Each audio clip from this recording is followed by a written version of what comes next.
Welcome back to BCN news. Rabi 2024-25 సీజన్లో రైతులు పండించిన ధాన్యాన్ని రైతు సేవా కేంద్రాల ద్వారా సేకరించడం జరుగుతుందని, ఈ ధాన్యం సేకరణ ప్రక్రియ సజావుగా జరిగేందుకు అన్ని చర్యలు చేపట్టాలని కాకినాడ జిల్లా జాయింట్ కలెక్టర్ రాహుల్ మీనా అధికారులను ఆదేశించారు. కాకినాడ కలెక్టరేట్ విధాన గౌతమి సమావేశ మందిరంలో జిల్లా పౌర సరఫరాల సంస్థ ఆధ్వర్యంలో కాకినాడ పెద్దాపురం డివిజన్ పరిధిలోని రైతు సేవా కేంద్రాల్లో ధాన్యం సేకరణ ప్రక్రియలో పాల్గొంటున్న సాంకేతిక నిపుణులు, డేటా ఎంట్రీ ఆపరేటర్లు, హెల్పర్లు, వెహికల్ మూవ్మెంట్ అధికారులు, కస్టోడియన్ అధికారులకు, మండల వ్యవసాయ అధికారులకు శిక్షణ కార్యక్రమం నిర్వహించారు. ఈ కార్యక్రమానికి ముఖ్య అతిథిగా జేసీ రాహుల్ మీనా హాజరై సిబ్బందికి ధాన్య సేకరణ ప్రక్రియపై అవగాహన కల్పించారు. తిరుపతి జిల్లా గూడూరు రోటరీ క్లబ్ ఆధ్వర్యంలో రోటరీ అధ్యక్షుడు బండి శ్రీధర్ రెడ్డి దాతృత్వంతో గూడూరు ప్రభుత్వ ఏరియా హాస్పిటల్లో అప్పుడే పుట్టిన నవశిశువులను కప్పేందుకు ఉపయోగపడే క్యాప్ టవల్స్ ను హాస్పిటల్ సూపరింటెండెంట్ డాక్టర్ షరీనా చేతుల మీదుగా అందజేశారు. ఈ సందర్భంగా శ్రీధర్ రెడ్డి మాట్లాడుతూ నవశిశువులకు క్యాప్ టవల్స్ ఇవ్వడం చాలా సంతోషంగా ఉందని తెలిపారు. ఈ కార్యక్రమంలో డాక్టర్ రాజా, దశరథ రామిరెడ్డి, కృష్ణయ్య, ప్రోగ్రాం కోఆర్డినేటర్ మయూరి, శ్యామ్ యాదవ్, కిరణ్ చక్రవర్తి, రామ్ ప్రసాద్ తదితరులు పాల్గొన్నారు. ప్రెసిడెంట్ గారికి, వైస్ ప్రెసిడెంట్ గారికి, మిగతా రొటేరియన్స్ అందరికీ, మరి మయూరి శ్యామ్ గారికి, మా రాజా సార్కి, మా స్టాఫ్కి, మీడియా వాళ్ళకి అందరికీ నమస్కారం. ఈ రోటరీ వాళ్ళు మాకు ప్రతి విషయంలో మాకు ఏది కావాలన్నా వెంబటే స్పందించి మాకు సహాయం చేస్తున్నారు. ఎందుకంటే మాకు వచ్చేది చాలా పేద పేషెంట్స్. గూడూరులో చాలా పేదవాళ్ళు ఈ హాస్పిటల్కి వస్తారు. వాళ్ళు ఏమీ కొనుక్కోలేని పరిస్థితి. వాళ్ళకి మీరు ఏమి ఇచ్చినా ఉపయోగకరంగా ఉంటుంది. ఇది మీరు ఇచ్చే పాపకి టవల్ అయితే గుడ్ విత్ గుడ్ అన్నమాట. మీరైతే పిల్లలకి చాలా క్లీన్గా మంచి ఇస్తున్నారు. మీకు ధన్యవాదాలు తెలియజేస్తున్నారు. అది మీరు ఇచ్చేది వాళ్ళకి చాలా ఉపయోగకరం. అది ఆ బిడ్డలకి ఒక్కొక్కరికి 2 ఇస్తారు. మీరు అది చాలా సంతోషపడుతున్నాం. వాళ్ళు అదే కాకుండా మీరు అన్ని విధాలా మాకు సహాయం చేస్తున్నారు. ఇప్పుడు ఇంకోటి ఈ మధ్య మేము మొన్న వాళ్ళ ప్రెసిడెంట్ గారు వచ్చినప్పుడు అడిగాము, ఒక 2 వాటర్ కూలర్స్ కుర్చీ, ఒక 50 కుర్చీలు అడిగాము. ఈరోజు శ్యామ్ గారు ఒక 15 కుర్చీలు ఒక వాటర్ కూలర్ మాత్రం ఇస్తామన్నారు. మిగతా కుర్చీలు కూడా ఇవ్వాలని కోరుకుంటున్నాను. ఎందుకంటే క్యాజువాలిటీలో ఒక వాటర్ పెట్టాలని డిస్పెన్సరీ, ఓపీ విభాగం ఒకటి, ఇక్కడైతే ఒకటి సిఆర్రెడ్డి సార్ ఇచ్చిందండి. ఇంకా 2 కావాల్సిన అవసరం ఉంది. కుర్చీలు అయితే ఇవి ఇచ్చినా సరిపోదు. మాకు అది అందజేయమని కోరుకుంటూ సెలవు చేసుకుంటాం. Thank you. ఏపీసీసీ అధ్యక్షురాలు వైఎస్ షర్మిల తాజాగా కాంగ్రెస్ పార్టీ ప్రాధాన్యతపై కీలక వ్యాఖ్యలు చేశారు. అహ్మదాబాద్ లో జరిగిన ఏఐసీసీ సమావేశాల్లో పాల్గొన్న సందర్భంగా ఆమె మాట్లాడారు. దేశానికి కాంగ్రెస్ పార్టీ అత్యవసరమని, దేశ అభివృద్ధికి ఈ పార్టీ మళ్లీ అధికారంలోకి రావాల్సిన అవసరం ఎంతైనా ఉందని పేర్కొన్నారు. ప్రస్తుత పరిస్థితిలో ప్రజలు కేంద్ర బీజేపీ పాలనపై తీవ్ర అసంతృప్తితో ఉన్నారని, దీనికి ప్రత్యామ్నాయంగా కేవలం కాంగ్రెస్ నే చూసే పరిస్థితి నెలకొన్నదని వివరించారు. బీజేపీ నేతలు మత మౌలికతను ప్రోత్సహిస్తూ దేశ ప్రజల మధ్య విభజన కలిగిస్తున్నారని ఆరోపించారు. రాజ్యాంగబద్ద సంస్థలను బీజేపీ తన ప్రయోజనాలకు అనుగుణంగా వాడుకుంటుందని ఆమె మండిపడ్డారు. ఎన్నికల కమిషన్, సీబీఐ, ఈడీ వంటి సంస్థలను ప్రతిపక్షాలపై దాడులకు ఉపయోగించడమే బీజేపీ లక్ష్యంగా పెట్టుకుందని ఆమె ధ్వజమెత్తారు. అహ్మదాబాద్ లో కాంగ్రెస్ పార్టీకి సంబంధించి సిడబ్ల్యూసీ మీటింగ్ ఈ రోజు, ఏఐసీసీ మీటింగ్ రేపు కార్యక్రమాలను చేపట్టింది కాంగ్రెస్ పార్టీ. కాంగ్రెస్ పార్టీ మన దేశంలో బలపడాల్సిన అవసరం ఉంది. మొన్న చూసాం బీజేపీ పార్టీ ఎలా వక్ఫ్ అమెండ్మెంట్ బిల్లు దౌర్జన్యంగా ఎంతో మంది మైనారిటీలకు ఎలా దాన్ని పాస్ చేశారు. బీజేపీకి తెలిసిందల్లా విభజించు పాలించు, మతం పేరుతో, కులం పేరుతో విభజించాలి, వారి మధ్య చిచ్చు పెట్టాలి, ఆ చిచ్చులో వీళ్ళు చలి కాచుకోవాలి. ఇదే బీజేపీ చేసిన రాజకీయం. ఇప్పుడే కాదు, ఇదే కాదు, బీజేపీ మన దేశంలోని అన్ని వ్యవస్థలను, ఎలక్షన్ కమిషన్ తో సహా అన్ని వ్యవస్థలను స్వలాభం కోసం వాడుకుంటుంది. అదానీ లాంటి వాళ్లకు మేలు చేయడానికి దేశ సంపదని దోచిపెడుతుంది. ఈ పరిస్థితులన్నీ మారాలి అంటే కాంగ్రెస్ పార్టీ అధికారంలోకి రావాలి. కాంగ్రెస్ పార్టీ ఎంతో చరిత్ర ఉన్న పార్టీ, దేశానికి స్వతంత్రం తెచ్చిన పార్టీ, స్వతంత్ర భారతదేశానికి పునాదులు వేసిన పార్టీ. ఆ తర్వాత కూడా ఎన్నో పాలసీల ద్వారా, పథకాల ద్వారా దేశ అభివృద్ధి కోసం, దేశ ప్రజల సంక్షేమం కోసం చిత్తశుద్ధితో పనిచేసిన పార్టీ. ఈ రోజు మళ్ళీ ఆ కాంగ్రెస్ పార్టీ అవసరం ఉంది. ఎందుకంటే ఈ రోజు మన రాజ్యాంగం బ్రతకాలన్నా కాంగ్రెస్ పార్టీ మళ్ళీ రావాలి, ఉంచుకోవాలి. ప్రజాస్వామ్యాన్ని బతికించుకోవాలన్నా, మైనారిటీల, బడుగు బలహీన వర్గాల మంచికి పనిచేయాలన్నా కాంగ్రెస్ పార్టీ అధికారంలోకి రావాలి. అందుకే కాంగ్రెస్ పార్టీని బలోపేతం చేయడానికే ప్రతి రాష్ట్రంలోనే కాదు దేశం మొత్తం మీద కాంగ్రెస్ పార్టీని బలోపేతం చేయాల్సిన అవసరం ఉంది. కాబట్టి సిడబ్ల్యూసీ మీటింగ్ అయినా రేపు ఏఐసిసి ఆర్టిఫిషియల్ ఇంటెలిజెన్స్ తో ప్రమాదమని తెలంగాణ ముఖ్యమంత్రి రేవంత్ రెడ్డి చెబుతున్నారు. వాస్తవానికి అనుముల ఇంటెలిజెన్స్ తోనే ప్రమాదమని బీఆర్ఎస్ ఎమ్మెల్సీ కల్వకుంట్ల కవిత విమర్శించారు.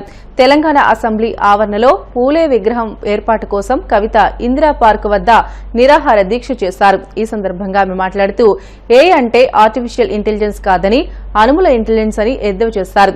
అనుముల ఇంటెలిజెన్స్ రాష్ట్రంలో విధ్వంసం సృష్టిస్తుందని మండిపడ్డారు. వారు పక్కకు తప్పుకుంటేనే రాష్ట్రం బాగుపడుతుందని అన్నారు.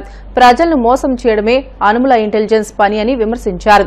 బీఆర్ఎస్ హయాంలో సమగ్ర కుటుంబ సర్వే వివరాలను వెబ్సైట్లో పెట్టామని కాంగ్రెస్ ప్రభుత్వం ఆ పని ఎందుకు చేయడం లేదో చెప్పాలని ఆమె ప్రశ్నించారు. బీసీ దీక్ష అంటే కేంద్ర రాష్ట్ర ప్రభుత్వాల మరి గుండెల్లో బాంబులు వేలేటట్టుగా పొద్దున్నుండి ఉన్నటువంటి మా ఉద్యమకారులందరికీ కూడా హృదయపూర్వకంగా నా నమస్కారాలు, ఉద్యమాభివందనాలు తెలియజేస్తాను.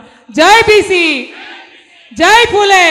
స్వేచ్ఛ, సమానత్వం, సోదరభావం అనేటటువంటి అంశాలను మరి పెద్ద ఎత్తున భారత సమాజానికి నేర్పించినటువంటి గొప్ప మహనీయుడు. ఎవరు కూడా ప్రశ్నించినటువంటి అనేకమైనటువంటి అంశాలను ప్రశ్నించేటటువంటి ధైర్యాన్ని తరతరాల భారత పౌరులకు అందించినటువంటి గొప్ప వ్యక్తి మహాత్మా జ్యోతిబా పూలే. వారి కోసం ఇవాళ మనందరం కూడా అర్ధాకలితో ఇక్కడ ఉండి పోరాటం చేస్తున్నాం. మనం తెలుసుకోవాల్సింది, మనం అర్థం చేసుకోవాల్సింది ఒకటే ఉన్నది. చాలా మంది ఇక్కడికి విద్యార్థులు వచ్చారు, చాలా youngsters, intermediate, degree, PG students అందరు కూడా వచ్చినారు. మరి టీవీల ద్వారా ఎన్నో లక్షల మంది చూస్తూ ఉంటారు. కొంతమంది అడుగుతూ ఉంటారు, ఇంకా రిజర్వేషన్లు ఏమవసరం, ఇంకా మనం బీసీల గురించి ఎందుకు మాట్లాడుతున్నాం, ఇంకా మనం ఎస్సీల గురించి ఎందుకు మాట్లాడుతున్నాం, ఇంకా మనం ఎస్టీల గురించి ఎందుకు మాట్లాడుతున్నాం, ఇవన్నీ కరెక్టేనా, మాట్లాడొచ్చా అని అంటున్నారు. అన్ని వార్తాపత్రికలలో ప్రముఖంగా వచ్చింది టికారాం జుల్లి. ఈ పేరు బాగా గుర్తుపెట్టుకోండి, ఎందుకంటే ఇక్కడి నుంచి భారతదేశ చరిత్ర ఒక మలుపు తిరగాలి, బీసీ ఉద్యమ చరిత్ర ఒక మలుపు తిరగాలి. ఎందుకోసం చెప్తున్నా అంటే మనం మాట్లాడుతుంటే మనమేదో లేనిది కొత్తగా సృష్టించి మాట్లాడుతున్నట్టు చాలా మంది మన మీద బురద చల్లే ప్రయత్నం చేస్తున్నారు. రాజస్థాన్లో ఉన్నటువంటి Congress party leader of opposition ఈయన అసెంబ్లీలో, చరిత్ర చెప్తలేను, వర్తమానం ఇయాలటి విషయం చెప్తున్నా. శ్రీరామ నవమి నాడు అందరితో పాటు ఆయన కూడా శ్రీరాముడు గుడికి పోతే ఆ గుడికి పోయి బయటకు వచ్చిన తర్వాత పాలతోని రాముణ్ణి క్షీరాభిషేకం చేసుకొని మా గుడి మైలబడ్డదని ఇయాలటికి కూడా మాట్లాడుతున్నటువంటి దౌర్భాగ్య నాయకులు మన దగ్గర ఉన్నటువంటి పరిస్థితి. డెమోక్రసీ అని చెప్తున్నాం, ప్రజాస్వామ్యం అని చెప్తున్నాం, సమానత్వం అని చెప్తున్నాం, స్వేచ్ఛ అని చెప్తున్నాం, సోదరభావం అని చెప్తున్నాం. కానీ మాటల మటుకే ఉన్నది, అది చేతలల్లో కానొస్తలేదు. అందుకే ఇట్లాంటి వేదికలు కావాలి, అందుకే ఇట్లాంటి దీక్షలు కావాలి, అందుకే ఇట్లాంటి ధర్నాలు కావాలి, అందుకే అట్లాంటి కళాకారులు కావాలి. అందుకే మనందరం కూడా పిడికిలెత్తాలి, ఉద్యమించాలి. ఎవ్వరు ఎన్ని మాటలు మాట్లాడినా దయచేసి మీరు దానికి వెనక్కి వెళ్ళొద్దు. ఎంత ఎండ కొడుతుందో మీరు చూస్తున్నారు. అందరం కూడా ఇక్కడ ఇంతమంది ఆడబిడ్డలం ఎందుకోసమని కూర్చున్నాం. ఒక 150 సంవత్సరాల కింద ఇదే స్వేచ్ఛ కోసం, ఇదే సమానత్వం కోసం ఉద్యమం చేసినటువంటి పూలే గారు, ఆయనను మనకు స్ఫూర్తిగా ఉండాలి. మనం చట్టాలు చేసేటటువంటి ఆ చట్టసభల ముందట ఆయన నిలబడితే మనకు ప్రతినిత్యం జ్ఞానోదయం కావాలి. ఇప్పటికన్నా స్వేచ్ఛ, సమానత్వం, సోదరభావం ఈ దేశంలో నిజం కావాలనేటటువంటి ఉద్దేశం తప్పితే ఇలా ఇంకోటి లేదు. అందుకే ఆనాడు అంబేద్కర్ కోసం అడిగినాం, ఇవాళ పూలే కోసం అడుగుతా ఉన్నాం. అనేకమైన మాటలు మాట్లాడుతున్నారు, మాట్లాడండి, తప్పులేదు. రాజకీయాలు చేయండి, తప్పులేదు. కానీ ఇంకా కూడా అందరికీ సమానమైన అవకాశాలు రావద్దు అనడం ఇది నిజంగా చాలా అన్యాయమైన విషయం. ఇవాళ కాంగ్రెస్ పార్టీ నాయకుల్ని, ప్రధానంగా ఇక్కడ ఉన్నటువంటి కాంగ్రెస్ పార్టీ ప్రభుత్వాన్ని నేను రిక్వెస్ట్ చేస్తా ఉన్నా, మీకు మంచి అవకాశం వచ్చింది, చరిత్ర మీకు మంచి అవకాశం ఇచ్చింది. ఇవాళ ఈడబ్ల్యూఎస్ అక్కడ ప్రవేశపెట్టడంతో 50% క్యాప్ అన్నది ఎగిరిపోయింది. ఇవాళ మీరు ఏ కోర్టుకు పోయినా 50% దాటి మీరు రిజర్వేషన్ ఇస్తే మిమ్మల్ని అడ్డుకునేటోళ్ళు ఎవరు లేరు. మీరు బిల్లు పెట్టిండ్రు, మీరు చిత్తశుద్ధితోని ప్రయత్నం చేయండి, మీరు బీజేపీని ప్రెషర్ చేయండి. మీకు అండగా తెలంగాణ బీసీ లోకమంతా కూడా అవసరమైతే ఢిల్లీకి వస్తాం, 7 కంటే ఆడికి వస్తాం. కానీ ఆ ప్రయత్నం చేయకుండా మీరు కవ్వింపు చర్యలాగా అక్కడికి పోయి కాంగ్రెస్ పార్టీ ధర్నా పెట్టి ఇక అయిపోయింది మేము ఢిల్లీకి పోయినాం మాట్లాడినామని చెప్పి దయచేసి బీసీలను మభ్య పెట్టవద్దు అని చెప్పి కాంగ్రెస్ ప్రభుత్వాన్ని నేను రిక్వెస్ట్ చేస్తాను. ముద్రా యోజన 10వ వార్షికోత్సవం సందర్భంగా ఆ రుణాల ద్వారా తాను ఎదిగిన తీరును ఆంధ్రప్రదేశ్కు చెందిన ఓ మహిళ ప్రధాని మోదీకి వివరించారు.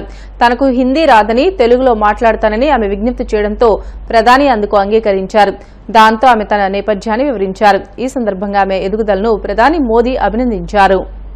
ఏపీ में आ रहे हैं सर నాకు హిందీ రాదు సార్ తెలుగులో చెప్తాను అవునా సార్ సార్ నేను నాకు 2009 లో మ్యారేజ్ అయింది సార్ హౌస్ వైఫ్ గా ఉన్నాను 2019 వరకు మన Canara bank RCT central government training institute లోనే నేను ట్రైనింగ్ తీసుకున్నాను జూట్ బ్యాగ్స్ కి 13 days ప్రోగ్రామ్ బ్యాంక్ లో చెప్పి నాకు 2 lakhs loan Mudra loan sanction చేయించారు సార్.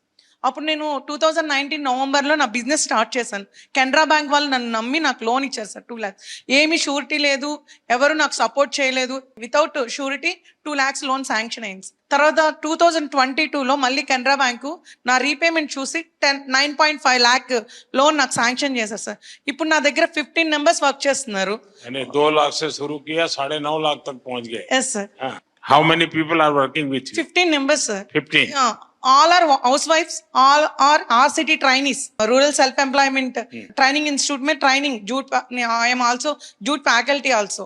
నాకు ఇంత అవకాశం ఇచ్చినందుకు చాలా ధన్యవాదాలు సార్. చాలా చాలా ధన్యవాదాలు. వార్తలు ముగించే ముందు ముఖ్య అంశాలు మరొకసారి. జగన్ కు రాయలసీమలో అడుగు పెట్టే అర్హత లేదన్న మంత్రి నిమ్మల. హంద్రీనివా పాపానికి జాప్యానికి రాయలసీమ బిడ్డనని చెప్పుకునే జగనే కారణమని ధ్వజం.